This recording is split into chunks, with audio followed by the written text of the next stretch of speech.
跟住第二部分咧，會同大家講下 3D 打印 3D Printing 啊。咁呢個技術咧，其實喺好耐已經有應用到㗎啦，亦都咧而家有越嚟越多咧坊間咧都有啲嘅製作咧係用 3D 打印去製作出嚟。咁首先咧，我哋可以俾學生有個簡單嘅認知啦，其實 3D 打印背後嘅原理啦。咁佢要知道咧，其實咧 3D 打印咧係喺電腦嘅控制之下，將原材料咧一層一層咁去添加落去。而去編呢啲 3D 編嘅時候咧，其實係一個 3D 嘅模型啦，咁去打印出任何嘅形狀出嚟。咁呢度會同大家講下其實背後用嘅原材料啦，去建構一個模型啦，咁甚至乎咧去真正打印出嚟嘅時候咧，有啲乜嘢地方咧，我哋可以同學生去做一啲嘅探究活動啦，甚至乎咧可以俾學生增進翻佢呢一方面嘅知識嘅。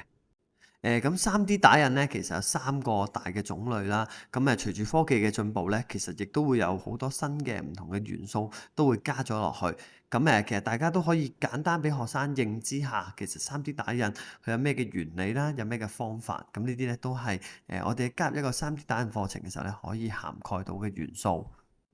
咁咧好多時咧，我哋其實去講 3D 打印嘅時候咧，都會講下佢一啲嘅優缺點啊。除咗係講緊去點製作嘅時候遇到嘅困難之外咧，亦都可以咧講一講背後一啲嘅原理啦，或者甚至乎咧用某一啲嘅方式咧係會比較價格會高啲。咁呢啲都係學生咧去考慮製作 3D 打印嘅時候要考慮嘅因素。咁如果用第一種方法啦，熱熔堆疊嘅話咧，其實相對好處咧，佢係好容易去操作同去維護嘅。用嘅價錢會低啲啦，亦都唔使用好多額外嘅化學物。不過咧，佢嘅表面咧好多時都會有一啲堆疊嘅紋路啊，咁出嚟嗰個效果咧，有陣時都會影響咗個成品嘅製作出嚟。另外個硬即係物理性嘅強度咧，亦都會有影響啦。另一種咧就係我哋嘅光固化。咁光固化咧，其實佢好處咧就係表面會比較光滑嘅，咁亦都適合唔同形狀譬如比較複雜啊。佢嘅表面係比較精細嘅零件都可以用到，可以呈現到一啲細節啦，去適合做一啲小型嘅物品嘅。不過咧，如果真係想用到喺個課堂度嘅時候，亦都要小心啦。有機會咧，佢嘅原材料咧係有啲化學刺激性啦，比較刺鼻，甚至乎易燃嘅。咁所以咧，學校去整嘅時候，亦都要考慮咧學生嘅安全啦、健康啦，同埋咧嗰個環境係咪適合用呢一種嘅方式。咁最後咧，第三種咧就係啲鐳射嘅粉末燒結啦。咁唔需要一啲支撐性嘅結構同材料嘅。比起前嗰兩種咧，會更加堅固。不過咧，相對嚟講咧，喺小學咧，我哋就會比較難應用啦，因為咧去用嘅時候咧，佢有好大機會出現一啲粉塵啦。亦都要佩戴口罩啦。設備同材料嘅成本會比較高。去操作同維護嘅時候咧，亦都要有一啲初步嘅學習認識先可以去做。咁所以大家都可以諗下，其實如果去添置呢啲物件嘅時候，邊一種嘅方式咧係會比較適合喺學校入邊使用？亦都有啲其實可能係一啲工業上嘅使用咧，咁都會有唔同嘅。喺呢度咧，亦都俾大家睇下其實3種嘅成品係點啦。都先講清楚先嗱，因為我都唔係呢方面嘅專家，反而咧就俾大家睇下出嚟嘅成品係點。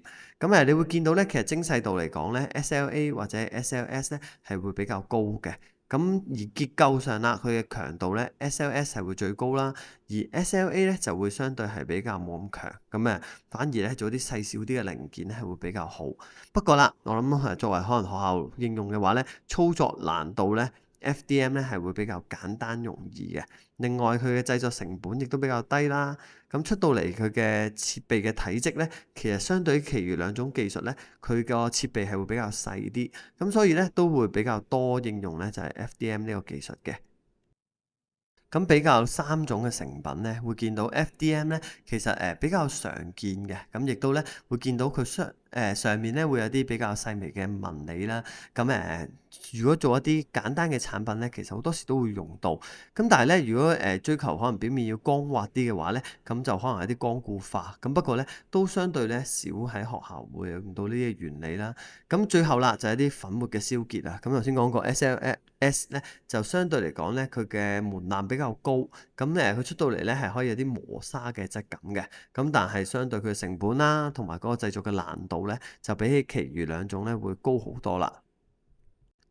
咁啊，老師會諗啦，其實好似呢啲相對比較複雜嘅概念，小朋友都未必明白。咁調翻轉呢，其實我哋可以呢個部分呢，引入一啲資訊素養啦，或者係教佢使用一啲創新科技嘅時候呢，有需要考慮嘅因素。咁譬如啦，就係 3D 打印佢嘅限制。咁其中一樣嘢咧，就係知識產權咧，我哋都要去講解俾小朋友知道。咁以前啦，我哋即係上一個年代啦，大家去可能燒錄一啲嘅音樂啊、電影、電視，咁大家都知道呢啲好明顯就係我哋受版權保障啦。咁但係咧，其實 3D 打印咧，而家咧我哋都需要同小朋友去講翻相牽涉嘅問題。咁例如現實之中有一啲嘢咧係佢好想要嘅，好想整嘅。咁用 3D 打印到底係咪有冇尊重到個知識產權啊？或者其實如果個個咁樣去自己整自己嘅嘢嘅時候咧，背後有冇侵犯咗人哋嘅一啲創作自由咧？咁呢啲都係我哋可以同小朋友去討論嘅地方，唔係要俾一個標準嘅答案佢，反而咧係去喚醒翻小朋友對知識產權嘅認知啦，甚至乎咧佢會思考呢啲創新科技咧去使用嘅時候有啲咩地方要注意。咁另外啦，亦都咧去試用呢 3D 打印嘅時候咧，有陣時小朋友會諗住好簡單啫，我俾張圖佢就會出到。咁但係咧，透過一啲 trial and error 嘅過程啦，佢會發現原來唔係佢想象中咁簡單嘅喎。可能一啲嘅形狀啊，甚至乎一啲特別嘅立體嘅圖形咧，佢去做 3D 打印嘅時候咧，會遇到一啲嘅問題。咁佢會去學識點操作呢個機器啦，或者點去製作呢啲 3D 打印嘅時候咧，去做一啲調節。咁其實當中咧都牽涉咗一啲解難嘅部分，令到學生咧佢會自己去諗點樣去完善翻佢嘅設計，咁可以做到喺 3D 打印嗰度編出嚟。咁另外啦，材料啦同埋花費咧，都係我哋要去帶俾小朋友考慮嘅因素。好多時佢哋嘅諗法天馬行空，或者咧佢哋會唔知道背後使用一啲材料嘅環保問題啊，或者係一啲金錢嘅問題。咁所以咧喺過程之中咧，老師都可以引入一啲材料嘅限制啦。咁譬如俾佢知道，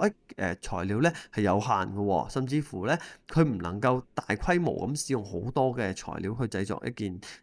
一件 prototype 嘅。咁所以咧呢啲都係老師可以俾佢哋嘅一啲諗法啦，甚至乎一啲嘅限制咧，去令到佢去思考翻點樣去善用佢嘅物料。咁另外啦，3D 打印咧，其實都俾小朋友知道，其實咧，雖然而家技術咧係普及咗，一般嘅大眾都可以接觸到，咁但係始終咧，其實背後都花費一定嘅成本啦。咁譬如佢想製作一啲 3D 打印嘅時候，咁佢都要考慮翻製作嘅成本。咁甚至乎啦，如果佢想諗到去到工業嘅層面，佢想去大量咁製作嘅時候，咁背後有冇啲嘅地方佢要考慮啊？經濟成本啊，咁呢啲咧都係可以同學生咧透過討論啦，我哋去揾出 3D 打印佢嘅限制嘅。咁然後啦，3D 打印其實佢嘅製作流程啦，有4個簡單嘅步驟。咁第一個咧就係佢先去構思佢嘅 idea，將呢個諗法咧喺佢嘅腦海入邊建構咗先。咁甚至乎可以透過繪畫一啲嘅草圖啦，去將佢嘅意念畫佢出嚟，同人哋做啲討論。咁然後啦，就透過一啲嘅軟件，咁陣間都會介紹一啲簡單嘅軟件，去俾小朋友咧可以製作到佢嘅prototype。咁然後當呢個成品咧已經喺電腦嘅製作咗出嚟之後咧，我哋可以透過轉換佢嘅格式啦，然後咧用 3D 打印機咧去將佢編出嚟，咁最後咧嗰件產品咧就可以用到喺生活上啦。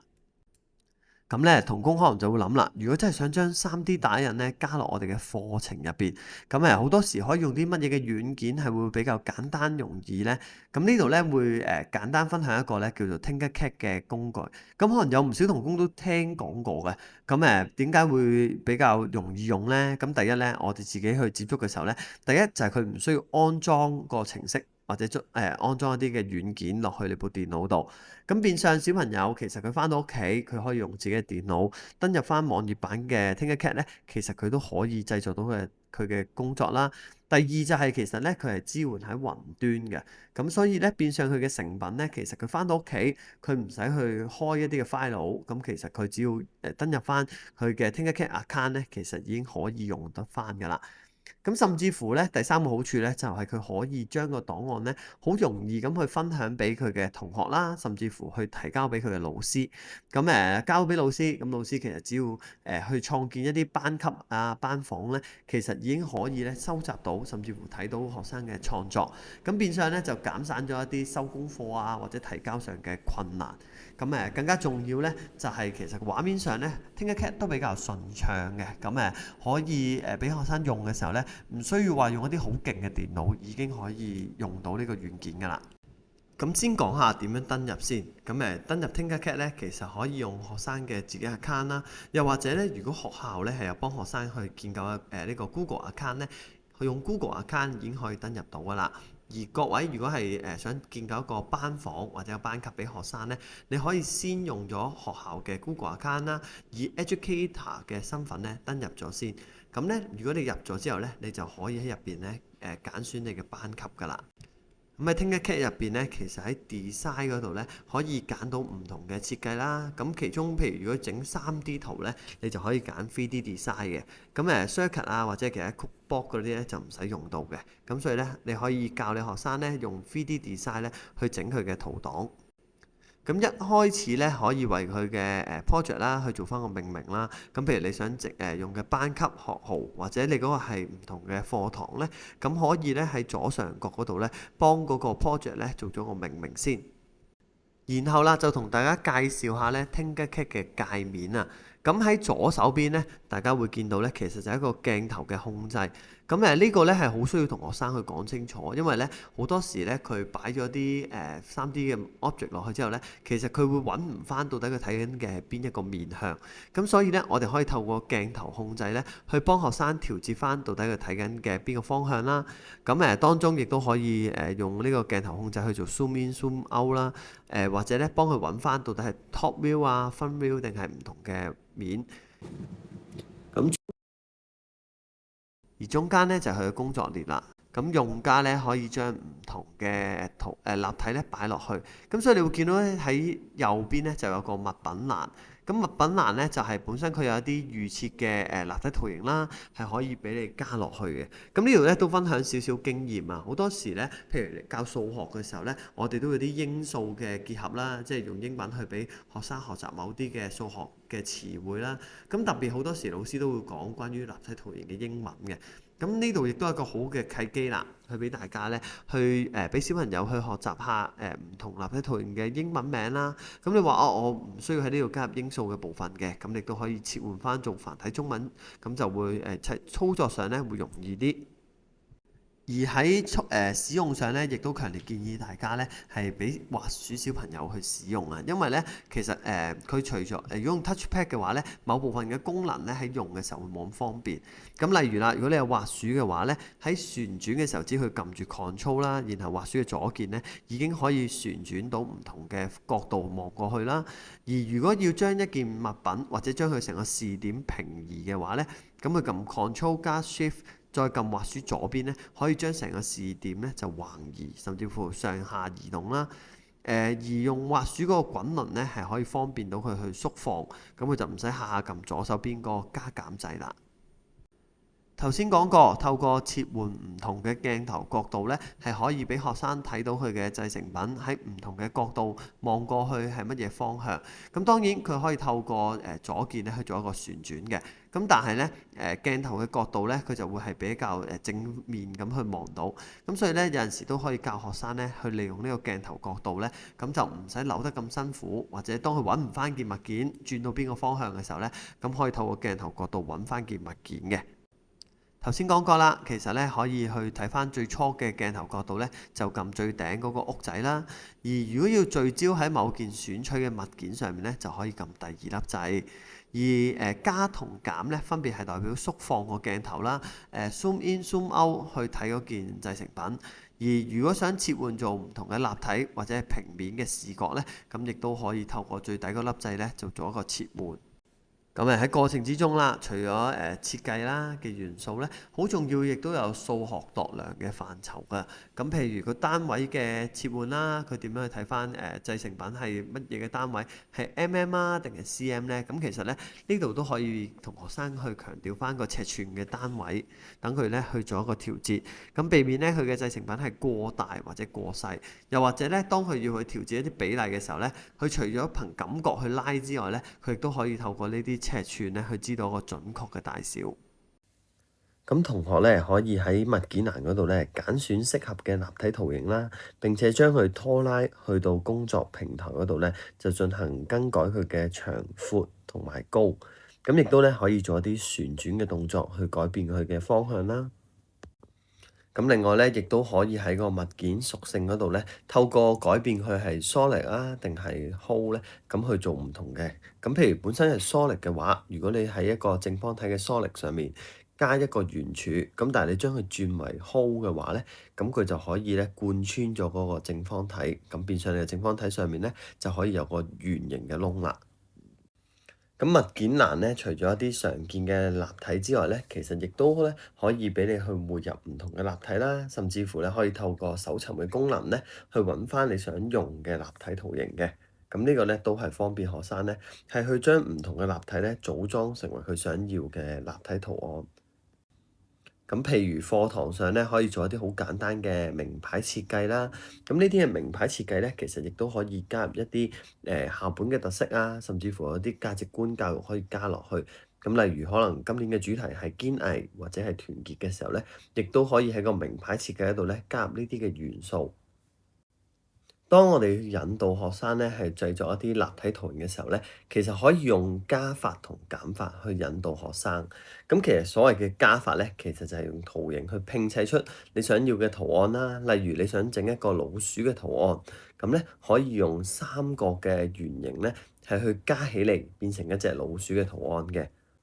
咁相反啦，如果你想喺一個圓形上面咧加一個窿嘅話咧，咁你就可以先用一個大嘅圓形，然後咧將個細嘅圓形咧變成為頭先講嘅 hole 啦，即係嗰個窿。咁然後咧將佢咧擺喺上面咧疊加之後咧，佢就可以減走咗一個唔要嘅面積啦。咁呢度咧示範俾大家睇點樣喺個長方體上面咧再加個半圓形。咁首先咧，你可以喺工具欄嗰度啦，拉出一個圓柱體，咁透過改變佢嘅長闊高咧，令到佢變成一個比較扁身嘅圓柱。咁然後啦，當個圓柱咧拉到去個長方體咧，咁透過改變佢哋嘅長闊高啦，甚至乎嗰個圓柱你改變佢嘅半徑啦，咁就可以咧將佢疊加，咁就變成咧一個咧有長方形同埋圓形組合嘅圖形啦。咁我哋都可以教學生咧，利用呢個群組啊，即係將佢 group 起上嚟咧，咁將兩個本身係分開嘅立體圖形咧，可以結合成為一個圖形。只要簡單按下組合，兩個本身咧係分開嘅圖形咧，就會組合成為一個圖形。咁亦都可以用啲快捷鍵啦，例如 Ctrl G 咧，係去將佢做一個結合嘅。然後第二個任務啦，我哋咧就想喺呢個名牌上面咧加一個窿，咁呢個窿咧就要貫穿咗成個名牌嘅。咁做法咧就好似頭先同大家講啦，我哋咧先喺工具欄咧拉出一個圓柱體，咁但係咧我哋跟住咧就要將佢較為透明。咁透明咧即係揀咗個 hole 啦，咁咧佢就可以咧改變佢嘅長闊高。然後咧，只要將呢個透明嘅圓柱體咧拉到去呢個名牌嘅上方，咁亦都咧可以透過唔同嘅尺寸啦，去調整佢嘅位置同埋呢個窿嘅大細。咁當位置正確之後啦，我哋都可以做一啲簡單嘅調整啦。咁然後咧，我哋只要將呢個透明嘅圓柱咧拉到去個名牌嘅上面，咁都係啦，撳翻個Ctrl G 啦，即係我哋嘅群組咧，咁就可以將呢個透明嘅圓柱同個名牌結合咗。咁於是咧，你就會見到個圓柱咧消失咗，咁留低嘅咧就會係一個窿。咁所以咧，我哋就可以用呢個加法同減法咧，好簡單同學生講。透過好似頭先咁，不停咁用加法同減法咧，咁最後咧，你就可以喺個名牌上面咧整到自己嘅名啦，或者你加到唔同嘅圖形。咁我亦都可以引導學生咧，可以加到唔同嘅主題落去啦。譬如可以係一啲班牌啊，甚至乎可能係一啲代表正向嘅符號都可以加落去嘅。咁呢度咧都延伸講多少少。如果咧你係想加入一啲文字咧，其實喺個工具欄嗰度咧都有一個 Text and Numbers 嘅選項。咁佢入邊咧都有好多你可以俾你自由去組合啦，甚至乎咧你可以直接打你想要嘅文字落去咧，咁就可以出到你想一個立體嘅圖形出嚟啦。咁有時咧，我哋都要將個鏡頭去拉近咧，先至可以見到咧嗰啲文字嘅大細。咁呢個咧係非常之重要嘅部分。好多時咧，學生咧佢哋會忽視咗呢一點，咁導致咧可能當個圖形去 3D 打印出嚟嘅時候咧，咁會過薄啊。咁太過薄嘅話咧，其實都會影響咗出嚟嘅效果啦，甚至乎咧可能嗰個圖層咧會好容易脫落。咁呢啲咧都係我哋要提醒翻學生。咁透過將鏡頭拉近啦，或者改變唔同嘅角度咧，去睇翻嗰個圖層嘅厚度。好啦，當我哋同學生咧已經製作咗一個 3D 嘅圖檔之後啦，呢個圖檔咧我哋需要將佢去匯出啦，output 成為一個唔同嘅格式。咁呢個格式咧就要視乎翻你個 3D 打印機到底咧佢係要用邊一種嘅格式去編出嚟嘅。咁譬如我哋學校用得多嘅咧就係 STL 檔案，咁當然都要視乎翻你哋學校買嗰部 3D 打印機啦，又或者你可能係拎出去出邊揾啲公司打印嘅時候，人哋需要邊一種嘅格式，咁你只需要咧係 export 匯出嗰度咧揀翻適合嘅圖檔格式，咁然後咧佢就會直接用翻嗰個檔案格式去匯出俾你。咁只需要簡單將呢個檔案咧，譬如以 USB 嘅方式插入去你嘅 3D 打印機，咁其實咧就已經可以列印出嚟㗎啦。咁成功繪畫咗個圖形之後咧，點樣去將佢打印出嚟呢？咁就係我哋下一步要講嘅部分。咁我哋翻到嚟咧會講下點樣去打印啦，又或者你話啊，咁我哋嗰個直接都係揾啲公司去打印嘅時候，有冇啲地方我哋都要提醒翻我哋嘅學生，去避免呢佢可能出到嚟嗰個成品呢係會好容易爛啊，甚至乎可能係整唔到嘅。咁我哋喺下一節咧都會討論呢啲部分。